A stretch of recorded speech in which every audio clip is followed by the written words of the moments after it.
sudah membawa bahan kita untuk kita belajar hari ini. Tahukah kalian bahwa bahwa pertemuan kita hari ini itu nanti akan membahas tentang perlawanan atau strategi perlawanan bangsa Indonesia sebelum dan setelah abad ke-20. Oke. Sebelum itu, marilah kita berdoa.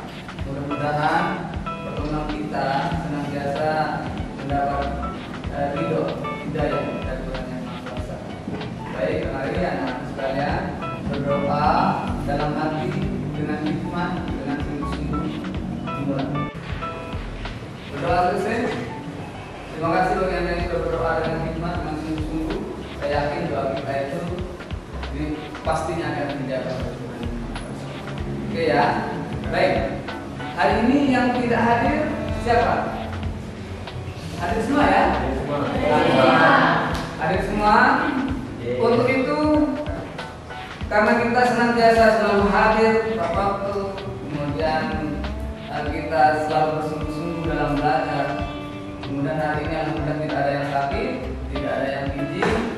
Tentunya itu menjadi motivasi bagi Pak Guru dan menjadi motivasi tentunya bagi kita yang semangat belajar. Perhatikan PowerPoint ini dengan bersama ya, dalam tempo yang sesingkat-singkatnya. Jadi untuk materi kita hari ini berbasis PowerPoint, di mana dalam PowerPoint itu ada beberapa materi yang termuat dalam video. Strategi perlawanan bangsa Indonesia sampai dengan abad ke-20.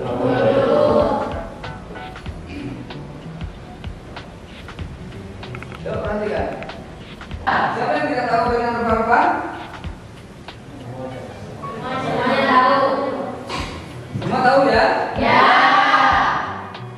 Baik, kalau kita semua tahu dengan gambar itu, berarti kita memang benar-benar berasal dari bangsa Indonesia. Rempah-rempah ini apa yang istimewa dengan rempah-rempah?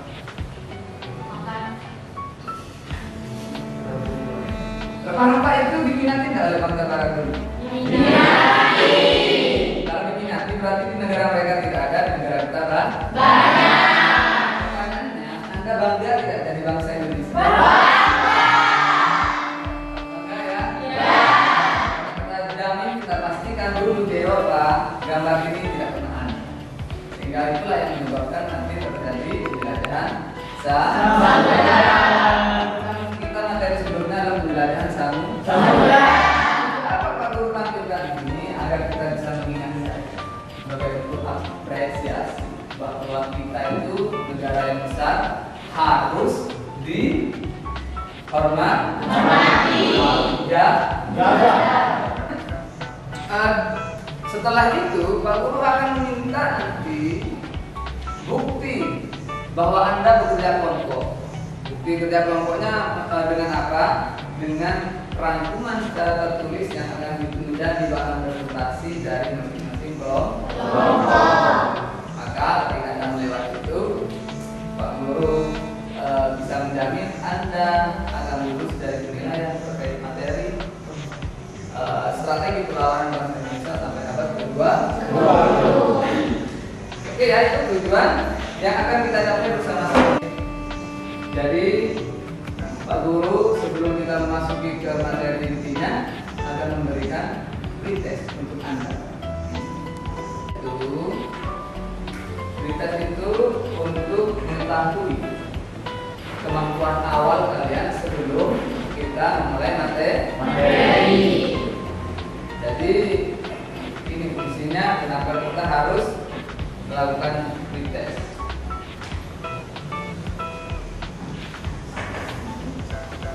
Tes ya.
Ada belum? Enggak ya. Mungkin anak-anak sekalian bertanya ya, apa namanya? Apakah pretest ini menjadi patokan nilai rapor, nilai pembelajaran, gitu ya? Pretest itu tidak menjadi patokan kalian tuntas atau tidak di materi hari ini.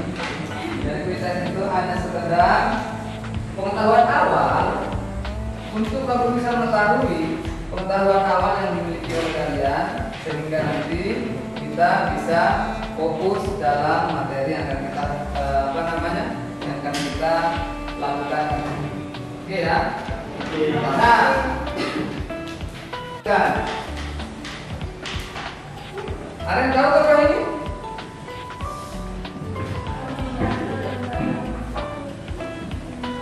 Ini salah satu apa namanya? Salah satu pelaut Spanyol pertama yang mampu mencapai Indonesia. Ada yang tahu? Namanya Ferdinand Magellan. Yang perlu kalian ketahui dari tokoh ini adalah dia penemu selat Magellan. Ya. Jadi ini penemu dari sebuah selat yang disebut dengan selat Magellan. Karena dasar beliau lah orang Spanyol bisa sampai di negara kita. Hebat dia dari dia pengalaman bagi negaranya, ya. Nah, bagaimana dengan apa namanya materi kita hari ini? Silakan disimak perhatikan baik-baik video ini ya sebagai bekal materi kita. Dan bangsa Indonesia sebagai berikut. Yang pertama pada bidang politik. Sebelum abad ke-20, perlawanan rakyat Indonesia bersifat kolektif. Dengan kata lain, masing-masing daerah mempertahankan daerahnya sendiri. Kedua, perlawanan tidak terorganisir dengan baik sehingga tidak jarang mengalami kekalahan, yakni melakukan perlawanan tanpa adanya persiapan yang baik. Yang kedua, bidang sosial. Perlawanan bersifat fisik atau mengandalkan kekuatan senjata, yaitu perlawanan yang mereka lakukan mengandalkan berbagai jenis senjata tradisional itu lebih ampuh daripada senjata modern baru, melainkan cara semangat rakyat untuk melawan Belanda. Ketujuh, perlawanan dipimpin oleh raja atau bangsawan. Artinya, perlawanan rakyat dipimpin oleh raja atau bangsawan di daerah tersebut. Raja dan bangsawan inilah yang mengambil kendali perlawanan. Perlawanan bertumpu pada karisma pemimpin, maka tatkala pemimpin tewas atau tertangkap, perlawanan akan berhenti.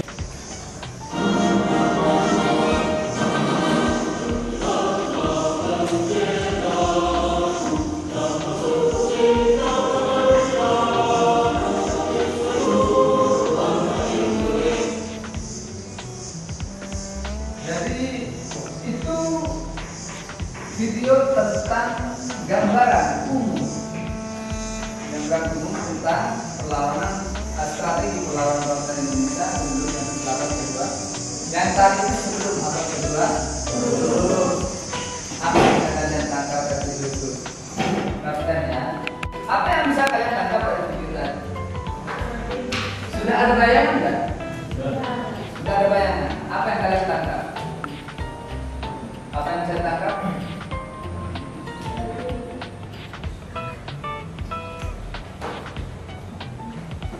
Dari video itu apa yang saya tangkap? Bagaimana perjuangan bangsa Indonesia? Coba, Mas Gali. Nah, perjuangan bangsa Indonesia itu baik, namun strategi dari yang pertama itu kan ada strategi di bidang politik, yang dimana pada strategi tersebut bangsa Indonesia ini masih mementingkan diri sendirinya. Nah, kemudian pada bidang sosial ini bangsa Indonesia itu sudah mengandalkan senjata atau membuat senjata-senjata sehingga bisa melawan Belanda. Nah, yang bagus sekali. Apa yang perlu kita perjuangkan di kehidupan kita saat ini? Apa yang perlu kita perjuangkan? kelangsungan bangsa Indonesia. Kalau kelangsungan bangsa Indonesia, bagaimana caranya kita harus menjadi orang yang berpendidikan? Namun, kita mestinya Belanda ketika membawakan pendidikan adat pada kalangan. Dan tapi diawali dengan pembicaraan kaum negeri dengan kaum adat terkait dengan hubungan agama Islam di Sumatera Barat. Dan salah satu pembinaan yaitu orang mereka. Sekarang ini sudah belakang penjelasan yang ingin dimaksud pada dalam bangsa. Itu adalah perlawanan bangsa Indonesia setelah abad ke-20. Ada gambarannya? Ada gambarannya? Oke, gambarannya ada. Gambarannya sudah ada. Yang perlu harapkan dari penayangan video ini, Anda punya gambaran tentang perlawanan, strategi perlawanan bangsa Indonesia sebelum dan setelah abad ke-20. Siap untuk berbagi kelompok? Ya. Siap berbagi kelompok ya? Ya. Oke. Siapa yang setuju jika pembagian kelompok itu berdasarkan deretan tempat duduk? Siapa setuju? Oke, setuju. Gimana maunya? Maunya pemilihan menggunakan apa? Menggunakan apa? Dadu ya? Dadu. Menggunakan apa maunya? Oke, jadi begini. Kita akan membagi kelompok menjadi empat. Oke, kita berdiri, rapatkan bedanya. Nah, rapatkan bedanya. Ini rapatkan bedanya.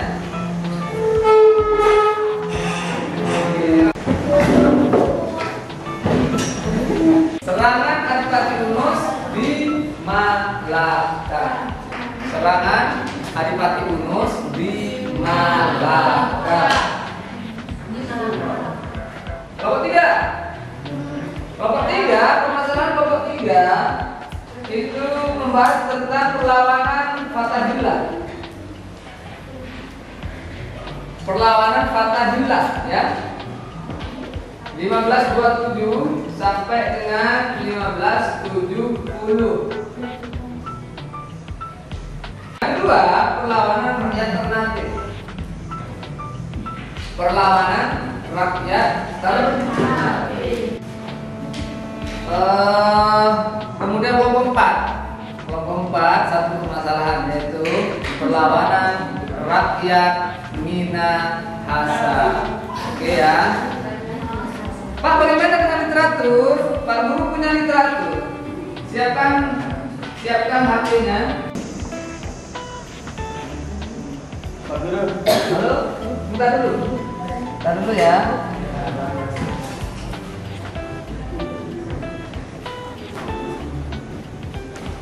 Oke, itu dibaca baik-baik ya. Jadi didiskusikan. Coba Pak.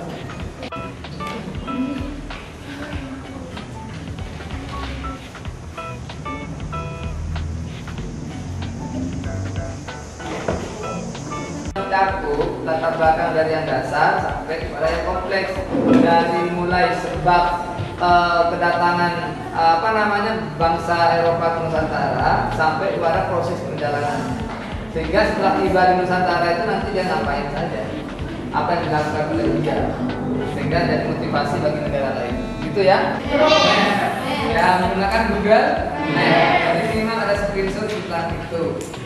Setelah itu sebagai bukti bahwa kelompok kalian berhasil mengidentifikasi lokasi dari tanah Rencong. Tanah Rencong Aceh.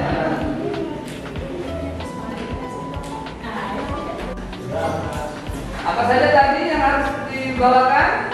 Minimal mencakup proses dari yang sederhana ke yang kompleks. Dari awal penyebab kedatangan sampai ke proses kedatangan. Apa yang dilakukan di Indonesia. Kemudian kelompok 2 hati-hati dengan 3 hal. sebab, tokoh yang berpengaruh, kemudian apa yang ketiga? Akibat daripada perlawanan ini. Jadi kelompok 2, 3, 4 sama. Ya. Teman-teman sekalian, mari kita tingkatkan toleransi, menghargai sesama. Ketika kelompok yang lain berbicara, kelompok yang lainnya mendengarkan. Siapkan pertanyaan terbaik sebelum kita bahas lebih dalam. Baik, kita siapkan waktu dan tempat untuk kelompok 1. Bismillahirrahmanirrahim. Assalamualaikum warahmatullahi wabarakatuh. Waalaikumsalam warahmatullahi wabarakatuh. Selamat pagi semuanya. Pagi. Di sini saya akan menyampaikan hasil diskusi saya tentang latar belakang kedatangan bangsa Portugis dan Spanyol ke Indonesia. Nah, bangsa Portugis dan Spanyol datang ke Indonesia tentunya ada sebab dan akibat. Nah, ada faktor-faktor yang mempengaruhi atau melatar belakangi mengapa bangsa Portugis dan bangsa Spanyol ini datang ke Indonesia. Yang pertama itu ada pertentangan dengan Turki. Nah, sepanjang perjalanan sejarah bangsa Eropa tercatat mereka selalu tersandung oleh Turki. Mengapa bisa begitu? Dikarenakan ketika bangsa Eropa sedang berada pada zaman gelap gulita atau pada zaman yang rendah atau serendah-rendahnya, pemerintah Turki ini melarang umat Nasrani Eropa berziarah ke kota-kota suci, contohnya yaitu di Palestina. Nah, hal ini tentu saja merugikan secara spiritual dan emosional, sehingga mendorong orang-orang Eropa memutuskan untuk berperang merebut kota suci mereka dari orang-orang Turki. Apa pertanyaannya? Siapa tokoh paling berpengaruh? Dalam siapa tokoh yang paling berpengaruh?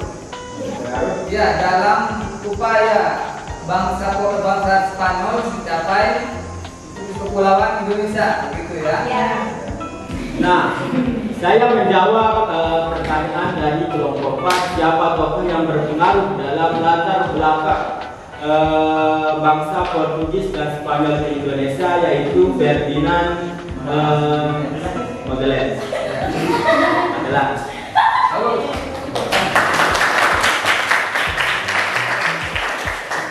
Kelompok 4, silakan.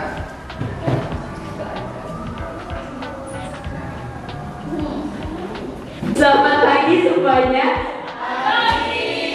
Jadi berdirinya saya di sini, saya akan mempresentasikan hasil diskusi saya bersama kelompok saya tentang perlawanan rakyat Minahasa terhadap Spanyol. Tidak hanya bangsa Portugis yang ingin menguasai rempah-rempah sekaligus tanahnya, namun bangsa Spanyol juga sama keinginannya terhadap Indonesia, yaitu ingin melakukan hak monopolinya kepada kepulauan Minahasa, dan hal ini tentunya memantik kemarahan penguasa Minahasa dan rakyatnya, sehingga perang pun melawan dominasi asing pun tak terletakkan. Itu aja yang dapat saya sampaikan. Jika ada yang belum jelas bisa dipertanyakan. Saya membuka sesi tanya jawab.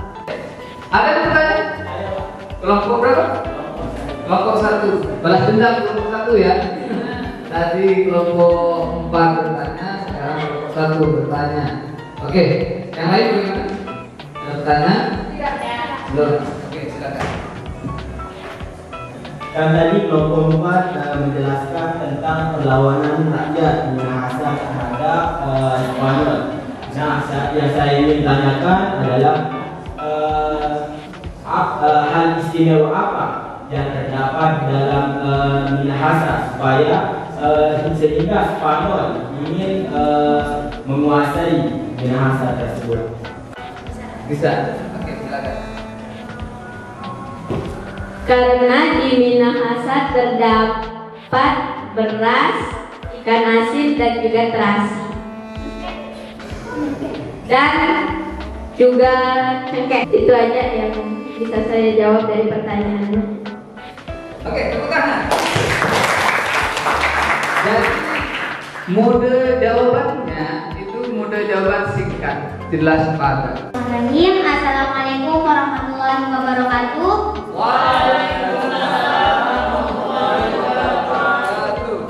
Di sini saya akan mewakilkan dari kelompok saya, yaitu kelompok 2. Saya akan mempresentasi hasil diskusi kami, yaitu tentang perlawanan rakyat Tanah Rencong, Aceh, dan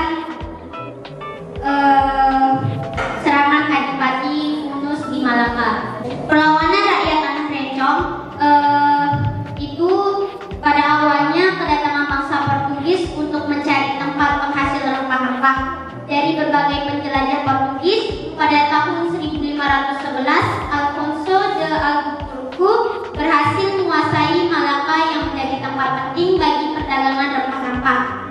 Penguasaan Portugis terhadap Malaka kemudian memunculkan berbagai perlawanan rakyat Indonesia. Sejak kedatangan Portugis di Malaka pada tahun 1511, banyak pedagang Islam yang menyingkir dari Malaka menuju Aceh. Dengan demikian, perdagangan di Aceh berkembang begitu pesat. Perkembangan Aceh yang begitu pesat dipandang Portugis, sehingga pada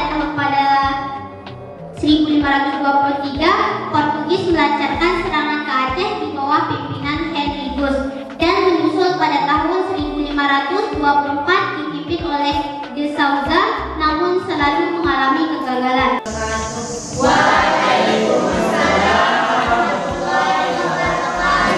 Selamat pagi. Sini saya akan perlawanan Fathahillah dari 1520 sampai 1570 dan perlawanan rakyat Ternate, di mana dalam rangka memperluas ekspedisi ke daerah barat, Demak mengirim Fathahillah untuk menggagalkan rencana kerjasama antara Portugis dan penjajahan.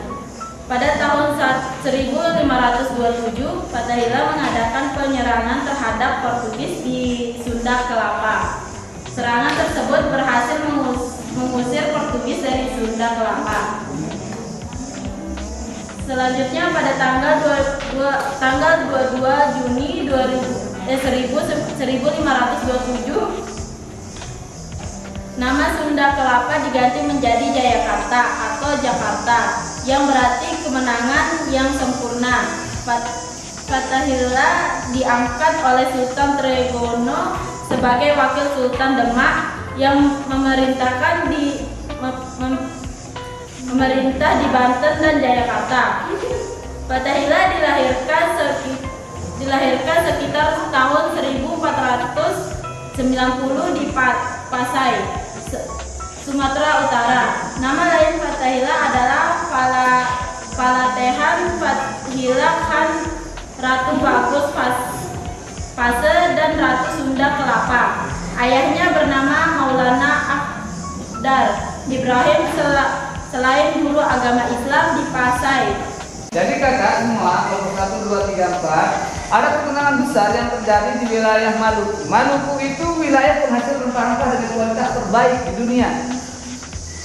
Wilayah penghasil rempah-rempah dengan kualitas terbaik di dunia. Itulah yang menyebabkan kenapa bangsa Eropa itu nanti sangat banyak aktivitasnya di wilayah Indonesia bagian timur. Karena wilayah itu menjadi wilayah penghasil rempah-rempah dengan kualitas terbaik di dunia di masanya. Sehingga tidak heran kalau kita jumpai di era saat ini banyak komunitas agama Kristen di wilayah Indonesia bagian timur menguntungkan bagi kerajaan, maka terjadi persaingan. Maka nanti Ternate itu lebih memilih bersekutu dengan Portugis, Tidore bersekutu dengan Spanyol. Saudara? Gitu kan ya? Terima kasih atas presentasi kalian. Dede, lembar kerja itu memuat materi-materi secara umum. Silakan kalau punya waktu 20 menit 15 menit untuk mengerjakan LKD.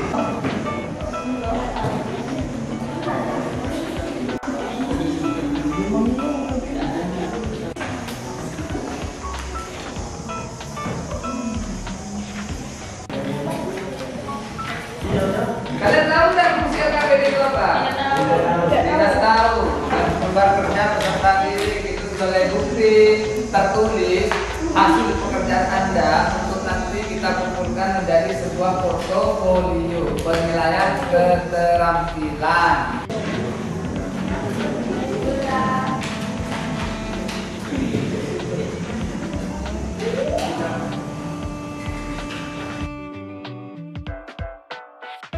Kita akan melakukan refleksi dulu.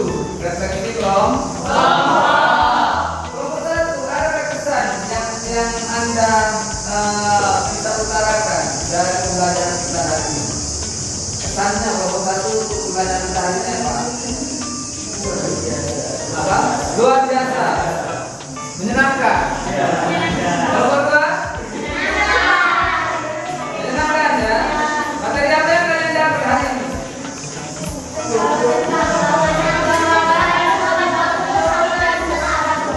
Penting ya belajar itu. Bagaimana kesannya kelompok 3? Tutup kegiatan kita. Sebelum itu berdoa, ya. Berdoa dipimpin oleh ketua kelas. Berdoa, silakan. Sebelum kita mengakhiri pelajaran pada sore hari ini, marilah kita berdoa menurut kepercayaan kita masing-masing. Berdoa selesai. Oke, terima kasih atas doanya. Mudah-mudahan segala doa kita dijawab oleh Tuhan Yang Maha Kuasa. Kita jaga kesehatan, tetap optimis dalam belajar. Dan akhir kalam, Pak akhiri pertemuan kita hari ini dengan mengucapkan wassalamualaikum warahmatullahi wabarakatuh.